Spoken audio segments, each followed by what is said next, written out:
قومیت اور عصبیت ہمیں قیامت کے دن اللہ کے عذاب سے نہیں بچا سکتی. میں اگر اردو بولتا ہوں مجھے میرا اردو بولنا قیامت میں اللہ کے عذاب سے نہیں بچائے گا.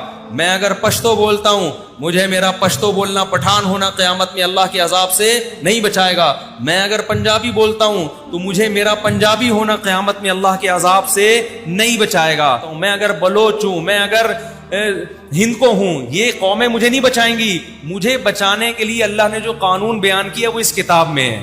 اس کے علاوہ اللہ کے ہاں کامیابی کا کرائیٹیریا اور کوئی نہیں ہے. تو اپنے سیاسی لیڈروں کو نا ایک حد تک تعریف کیا کرو جتنی قیامت کے دن افورڈ کر سکو. میرے سامنے جب کوئی کہہ رہا ہوتا ہے نا، میں کہتا ہوں اللہ کرے تیرا حشر اسی کے ساتھ ہو قیامت. پھر ایک دم اس کے ضمیر سے آواز آتی، نہیں بھائی وہ اس کو بھی پتا ہوتا ہے اس کا ٹھکانہ اچھا پتا ہوتا ہے. قوم سے محبت ہونا بری بات نہیں ہے، قوم پرست